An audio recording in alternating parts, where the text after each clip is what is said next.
Ketika otot-otot kaki telah memperoleh kekuatan, Pyo Wol berpikir untuk melakukan beberapa latihan tubuh bagian atas. Dia segera memutuskan untuk melakukan push-up. Jadi waktunya sekarang dibagi menjadi berjalan dan push-up. Push-up menyebabkan dia kesakitan seperti pertama kali dia berjalan. Awalnya, hanya melakukan 10 kali pengulangan membuatnya kehabisan napas. Tetapi saat dia menahan rasa sakit dan terus mencoba, jumlah pengulangan meningkat dari hari ke hari. Beberapa bulan berlalu seperti itu. Meskipun dia tidak bisa melihatnya dengan matanya sendiri, Pyo Wol merasa bahwa tubuhnya telah sedikit berubah. Dia masih kurus, tetapi bukan hanya kulit yang tertutup seperti sebelumnya, tetapi otot-otot yang kuat di bawah kulit. Pyo Wol harus berusaha keras sebelum ini bisa terjadi. Dia terus-menerus berkelahi dengan dirinya sendiri, bukan dengan orang lain, sampai pingsan. Itu adalah jenis rasa sakit yang berbeda dari rasa lapar awal. Pyo Wol belajar bagaimana menanggung sendiri rasa sakit seperti itu. Bukan hanya itu yang dia pelajari. Dia mulai merasakan berlalunya waktu melalui reaksi internal tubuhnya sendiri. Dimungkinkan untuk mengukur perkiraan aliran waktu melalui siklus buang air besar, waktu ketika pikiran menjadi jernih, dan berbagai perubahan tubuh lainnya. Ada perubahan lain. Itu adalah matanya. Matanya mulai beradaptasi dengan kegelapan yang mengerikan. Dia tidak tahu kapan itu dimulai. Tetapi sedikit demi sedikit pemandangan di sekitarnya perlahan muncul di matanya. Mungkin hanya membedakan bentuk dan garis. Tapi itu masih merupakan kemajuan besar. Pyo Wol puas dengan setidaknya bisa berhenti menjadi buta. Ruang bawah tanah yang dia lihat dengan matanya sepi seperti yang dia harapkan. Tidak ada satupun furnitur di ruang persegi. Di satu sisi, kotoran yang dikeluarkan oleh Pyo Wol telah menumpuk dan mengeluarkan bau busuk. Dan serangga tak dikenal berkumpul untuk memakan kotorannya. Mengejutkan bahwa begitu banyak serangga hidup di ruang gelap di mana tidak ada cahaya.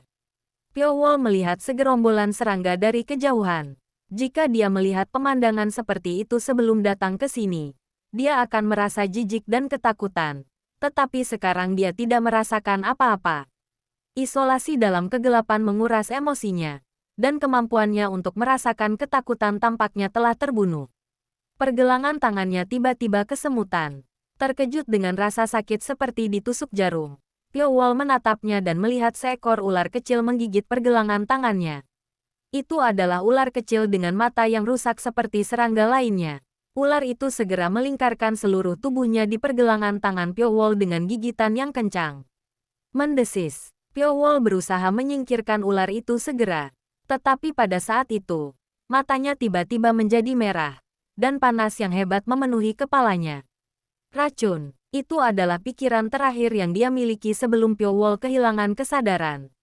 Ular yang menggigit pergelangan tangannya jatuh.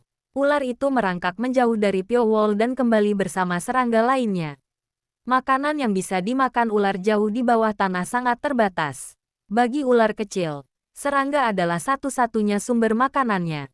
Kebetulan Pyo Wol digigit ular yang datang jauh-jauh ke tempat ini untuk mencari sekawanan serangga. Ular itu menikmati makan malamnya tanpa memperhatikan Pyo Wol yang jatuh. Pyo Wol jatuh ke lantai. Tidak bisa bergerak. Seluruh tubuhnya terasa seperti terbakar. Racun ular kecil yang tidak dikenal benar-benar menakutkan. Racun mengalir melalui pembuluh darahnya dan menyerang seluruh tubuhnya. Saraf dan organ dalam diserang oleh racun. Meski sangat kesakitan, Pyo Wol tidak berteriak sekalipun. Seluruh tubuhnya sangat kaku sehingga dia bahkan tidak bisa bergerak.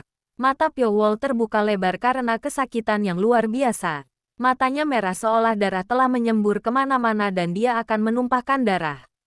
Saat racun menyerang tubuhnya, panasnya terus meningkat. Pyo Wol bahkan tidak bisa berteriak dan harus menahan rasa sakit. Sakitnya akan berkurang jika dia kehilangan kesadaran. Tapi mungkin itu efek racun. Pikirannya agak jernih. Jadi dia harus merasakan sakit yang menyiksa dengan jelas dengan pikiran kosongnya. 3 hari berlalu dengan rasa sakit yang luar biasa.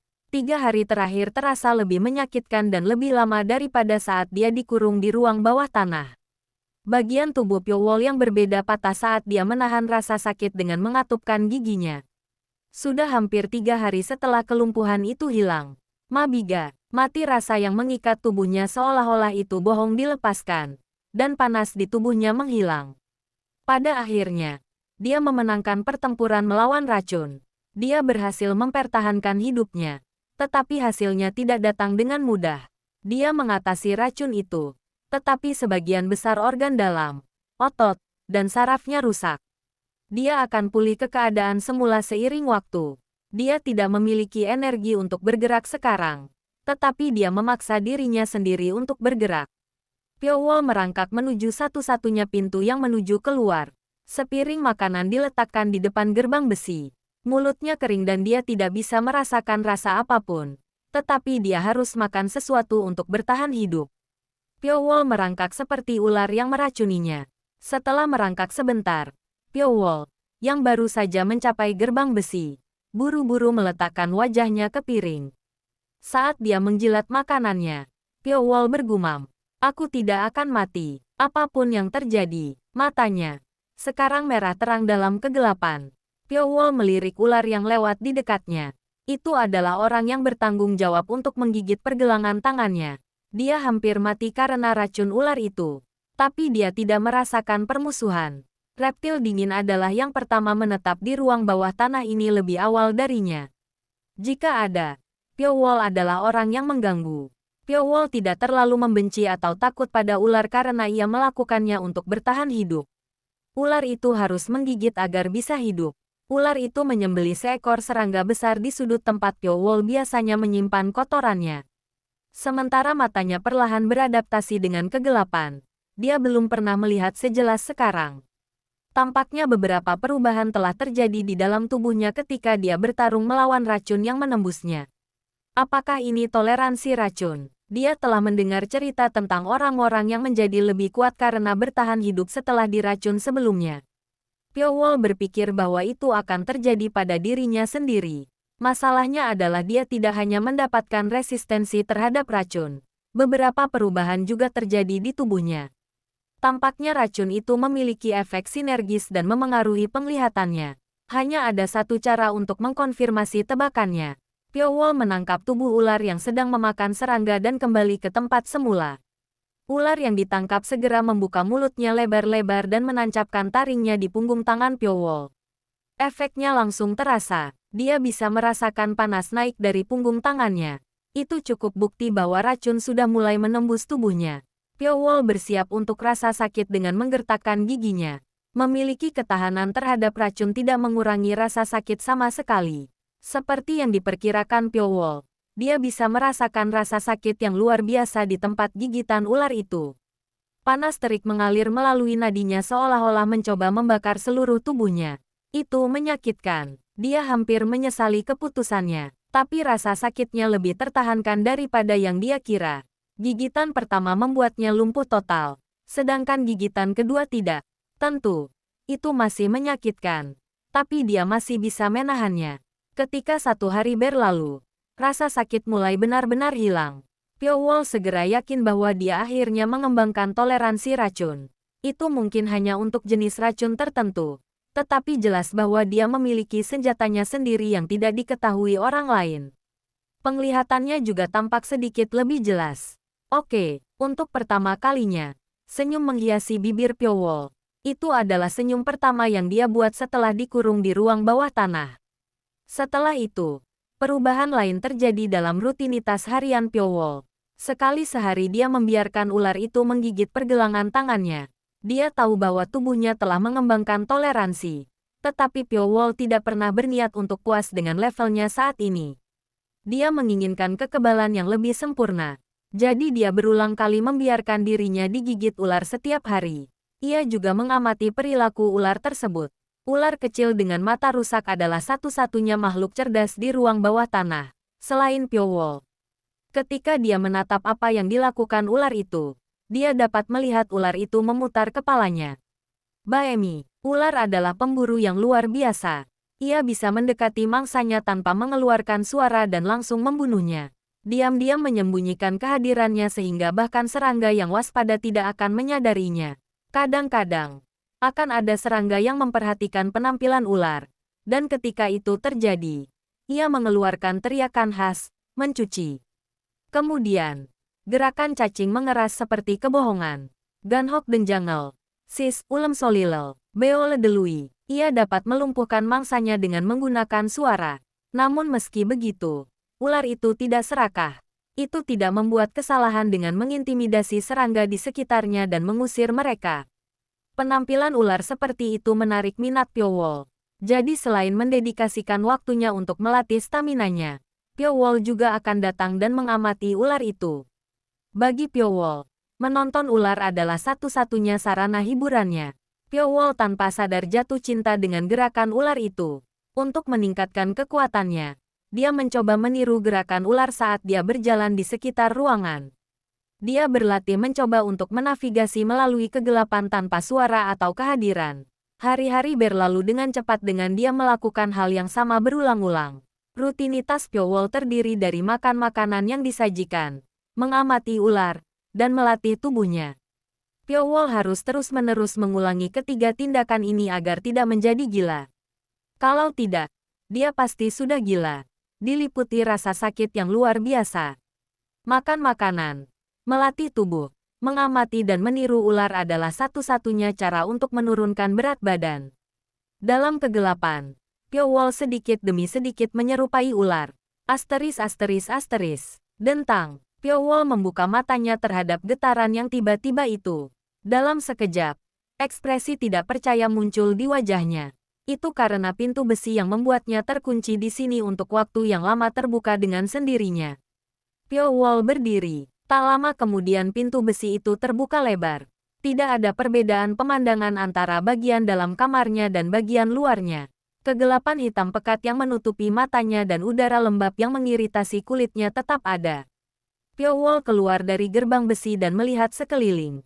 Di luar pintu ada lorong besar. Di sisi kirinya ada banyak ruangan dengan pintu terbuka lebar. Mungkin semua kamar telah dibuka secara bersamaan. Lorong tidak memiliki ujung yang terlihat. Pyo-wol pindah ke kamar yang bersebelahan dengan kamarnya. Dia harus berjalan sekitar 20 langkah untuk mencapai kamar sebelah. Mengingat ukuran kamarnya yang hanya sekitar 3 meter persegi atau sekitar 10 langkah di setiap arah, akan ada 10 langkah lagi yang akan berfungsi sebagai penghalang di antara kamar. Jadi itu sebabnya aku tidak bisa merasakan kehadiran orang lain. Tidak peduli seberapa sensitif indranya, itu tidak akan mampu mengatasi ketebalan dinding. Pyo-wol melihat ke dalam ruangan. Bau busuk menyengat hidungnya. Itu adalah bau daging yang membusuk. Tubuh seseorang dibiarkan membusuk dalam kegelapan. Bau busuk menunjukkan bahwa pembusukan telah berkembang pesat. Pyo-wol masuk ke kamar dan memeriksa mayatnya, mengabaikan bau busuk. Almarhum wajahnya runtuh, jadi dia tidak bisa mengatakannya secara detail. Tetapi menilai dari kerangkanya, dia bisa mengatakan bahwa itu adalah anak laki-laki seusia dengannya. Mungkin bocah itu juga dipenjara di sini pada saat yang sama dengannya. Situasi di kamar lain juga sama. Di setiap kamar, baik anak laki-laki atau perempuan seusia Pyo-wol sudah mati. Tidak seperti Pyo-wol. Mereka tidak tahan kelaparan dan mati kelaparan. Kamar mereka lembab seperti kamar Pyo-wol sehingga penuh lumut. Mereka mungkin tampaknya tidak mempertimbangkan untuk mengkonsumsi lumut. Mungkin mereka tidak dapat menyesuaikan diri dengan baik dengan kegelapan seperti yang dia lakukan dan karenanya gagal memperhatikan lumut yang tumbuh di sekitar ruangan. Semangkuk makanan busuk diletakkan di depan pintu mereka sendiri. Sama halnya dengan kasus Pyo-wol, makanan juga dijatah. Tapi mereka pasti pilih-pilih dan membiarkan makanannya tidak tersentuh. Dalam kegelapan, mata Pyo-wol berkilat merah. Dia terus berjalan lurus menyusuri lorong. 20 kamar berlalu, dan 20 mayat juga ditemukan. Satu mayat per satu kamar. Pyo-wol segera mencapai ujung lorong. Ada pintu besi besar yang menghalangi lorong.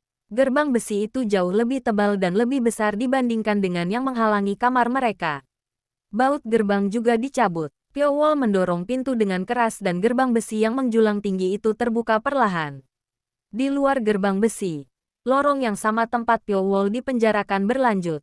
Dan sekali lagi, 20 gerbang besi berjajar. Satu-satunya perbedaan adalah hanya ada satu yang selamat di daerah tempat Pyo-wol berada. Tetapi di bagian baru, ada sebanyak 2 yang selamat di sini. Itu adalah anak laki-laki dan perempuan yang tampaknya seumuran.